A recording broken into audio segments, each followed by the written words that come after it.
você antenado aqui no canal, infelizmente, derrota para o Botafogo no Mané Garrincha, em Brasília, né? 2-0 para o Botafogo nesse jogo que o Vasco é mandante, né?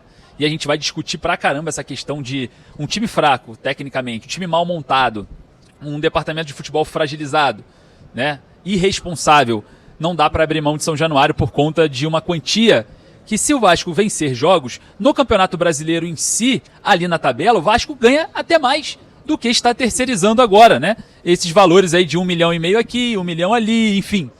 Não é inteligente da parte da diretoria abrir mão de talvez 6, 7, 8 milhões de reais no final da temporada ali, diante de uma classificação, numa 8ª colocação, numa 7ª colocação, numa 5ª, num G4, se classificar para Libertadores, prospectar patrocínio por conta da classificação para Libertadores, buscar recursos mais otimizados por conta da presença do Vasco em São Januário, porque o time do Vasco é fraco. A gente tem um elenco mal montado, né? A gente tem o Garré, que não joga futebol. Hoje a gente observou, né, o Alex Teixeira sendo a primeira opção do Fernando Diniz para o setor ofensivo. E não tem como a gente falar que isso é normal. O Alex Teixeira não servia em 2022 na Série B. Então a gente olha, né, alguns movimentos da atual diretoria e não dá para credenciar, não dá para credibilizar. Realmente é muito nocivo para o torcedor vascaíno ver o que viu agora, né? Parece que o Vasco voltou cansado do Mundial, de uma viagem longa, de situações difíceis ali, climáticas até, ou de umas férias, né, mais curtas que os jogadores do Botafogo tiveram pós os jogos ali, não voltaram assim. O Vasco estava treinando, descansando e treinando, é isso mesmo. E aí a gente olha para dentro do campo. O Felipe Coutinho parece que tem 50 anos de idade, né? O Felipe Coutinho vai se recuperar, ele precisa de quê? De 2 anos sem jogar, descansando, só treinando? Porque nas férias do Felipe Coutinho ele viajou, tá tudo bem fisicamente, ele viajou, né? Normalmente um jogador quando tá mal, e ele faz das férias dele o que ele bem entender, mas normalmente, talvez ele possa entender também que precisa treinar nas férias, porque está se comportando como se tivesse 50 anos dentro de campo, né? Enfim, cada um com a sua consciência. Mas observando esse cenário, né, do Vasco dentro de campo, e mais uma vez, Alex Teixeira, Matheus Carvalho entrando em campo, torcedor, olha para o planejamento de futebol assim e fala, opa, peraí, tem alguma coisa de errado. Até hoje o Alex Teixeira é opção. Opa, peraí, tem alguma coisa de errado. O Matheus Carvalho não vai mudar o jogo, está entrando ali no lugar de um zagueiro e improvisando um volante, né? Que se bobear, né? Se a gente for botar no papel aqui, é o único primeiro volante que nós temos no elenco. Agora sendo inventado, né? Vamos falar assim, é uma invenção mal feita colocar o Hugo Moura na zaga, né? A zaga ficou frouxa completamente ali, ele não é zagueiro. O João Vitor completamente disperso no mundo da lua, perdido em campo, olha para um lado, tenta driblar, não consegue, enfim. É um desastre para o torcedor vascaíno ver um período de treino longo, um período de descanso longo, todo mundo morto, né, senhor Rayan? Morto, né? Um garoto de 18 anos, prestes a ser vendido para a Europa, morto, né? Brincadeira. E o Botafogo parece que estava descansando, parece que teve férias, parece que não estava nos Estados Unidos, né? Correndo muito mais do que o time do Vasco. Isso é inadmissível, tá?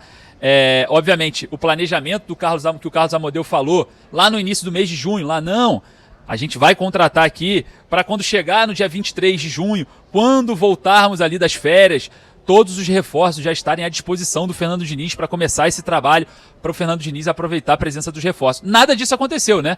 Falou por falar. E quem ouviu, o torcedor que está aí do outro lado, falou, não, o CEO da Vasco SAF, que na Vasco SAF, na hierarquia, é o cara mais alto escalão, o CEO falou, vai acontecer. Não aconteceu e pouco se fudeu pro torcedor. Não veio para dar uma explicação sobre o que falou, não. Dane-se você. Pouco importa o que você pensa. E é exatamente isso que a gente vem falando. O torcedor não suporta mais. É sempre desculpinha de questão financeira, mas terceiriza um jogo, não coloca uma partida dessa em São Januário, que faz com que o Vasco avance na tabela e a premiação no final do ano seja muito maior do que a terceirização desse jogo. É uma falha administrativa absurda. É amador você não pensar nisso. Hoje, se você for longe na Copa do Brasil, você arrecada. Mas, muito mais do que você não contratar um bom jogador. Você deixa de contratar um bom jogador para economizar 4 milhões, 5 milhões em 6 meses e não se classifica na Copa do Brasil, que no final dela dá mais de 100 milhões. Então, economia burra, mal feita, mal planejada e, obviamente, a gente observa, né, que isso já vem se repetindo há muito tempo, porque dinheiro para gastar com Lloyd Augusto, com Benjamin Garré, tem, né? Tá sobrando, né? Tá sobrando dinheiro para gastar com Benjamin Garré, com Lloyd Augusto, com Maurício Lemos, que nem joga, né? Nem joga, né? Maurício Lemos. Isso daí tem dinheiro. Não, dinheiro apareceu aqui, vamos fazer errado no mercado. Aí beleza. Aí vocês fazem um bando de cagada. Aí quando é para justificar, não tem dinheiro. Vamos fazer o quê? Olha só. É inadmissível que o torcedor do Vasco passou hoje diante de uma equipe do Botafogo completamente desmontada e o Vasco jogando como se nada tivesse acontecido. O Felipe Coutinho não tem nenhuma condição física até hoje. E eu falo aqui pra você, não vale 1,5 milhão. E tá na hora de cobrar o Felipe Coutinho, porque ninguém cobra, né? Ninguém cobra o Ryan, ninguém cobra o Felipe Coutinho, mas o Matheus Carvalho, que é uma porcaria também, não joga nada. Aí todo mundo cobra. Não, Matheus Carvalho. O João Vitor é isso. O Piton, Avenida Piton. E o Felipe Coutinho ninguém cobra. Não, tem que cobrar o Felipe Coutinho. O Felipe Coutinho é o maior salário do elenco. E ele não joga nem a metade, e não jogou nem a metade que o Paulo Henrique entregou pro Vasco até hoje. Mesmo o Paulo Henrique hoje não jogando bem, mas entrega fisicamente. Então está desproporcional a distribuição salarial no elenco do Vasco, tá? Completamente... Tá uma bagunça, na verdade. A gente tem que falar aqui a real situação. Tá uma bagunça. Vamos lá.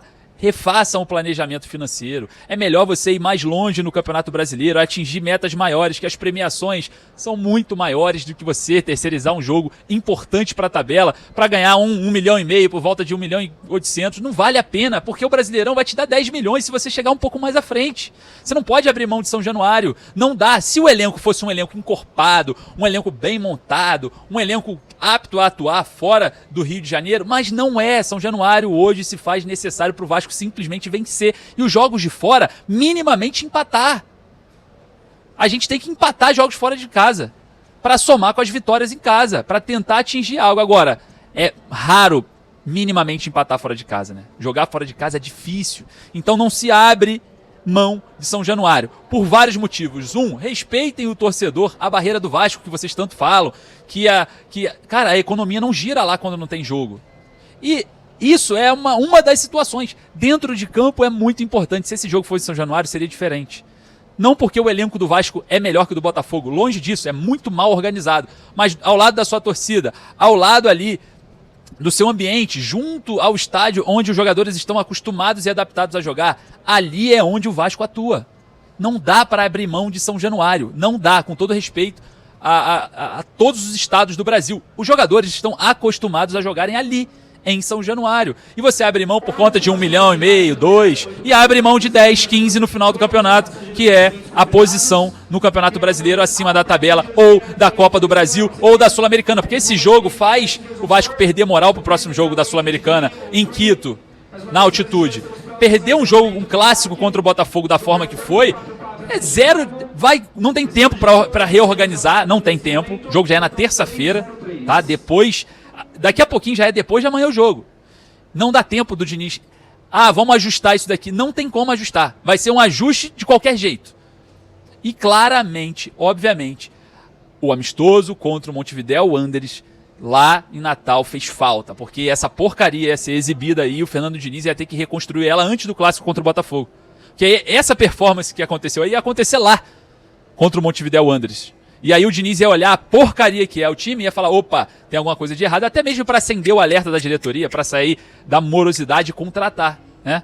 E não contratar Lloyds Augustos, nem Benjamins Garrés, enfim. Não vão fazer cagada de novo, pelo amor de Deus. Não façam cagada de novo, depois vão reclamar de saúde financeira, mas o Maurício Lemos está recebendo salário sem jogar, há muito tempo. E ninguém fala nada. Quem é o responsável por essa defasagem financeira?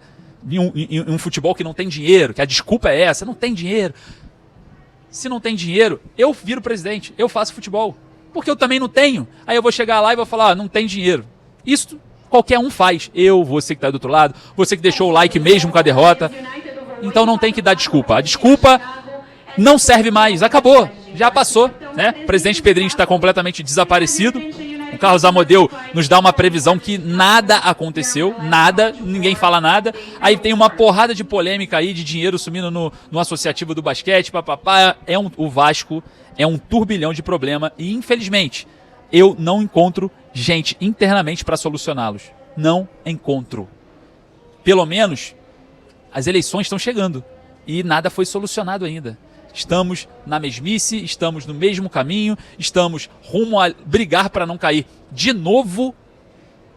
E eu vou falar um negócio para você. A temperatura do torcedor vai ser nesse jogo de Quito contra o Independente Del Valle. Se perder feio lá, torcedor vascaíno, eu acho, tá? Eu vou perder completamente a paciência, mais do que eu já tô, né? Mas eu acho que vai ser inaceitável perder pro Independente Del Valle. Inaceitável. Férias de 10 dias pros jogadores, é Felipe Coutinho na Suíça, é não sei quem em outro lugar, o outro na praia, o outro fazendo festa. Volta dessa forma que tá aí, treinou. Só pra você, torcedor, lembrar de uma coisa. Treinaram meio período, 2 semanas direto, só na parte da manhã, folga na parte da tarde para assistir jogo do Mundial de Clubes. Tá? Treinaram apenas no período da manhã. É inaceitável. Não dá. Não tem como você credenciar um trabalho desse no futebol. Não dá. Vai perder, vai brigar para não cair. Se bobear, abre o olho lá em Quito. Óbvio, vamos torcer para ganhar, para essa onda essa maré ruim sair, mas a previsão não é boa. Queria saber a sua opinião, vai lá nos comentários, não vou me prolongar muito para o vídeo não ficar muito longo, daqui a pouco eu volto com mais informações. Já estou indo para Quito para acompanhar o jogo, estou aqui no aeroporto, tá aqui, ó. Daqui a pouco estou embarcando para o Equador e você acompanha tudo. Valeu, um abraço.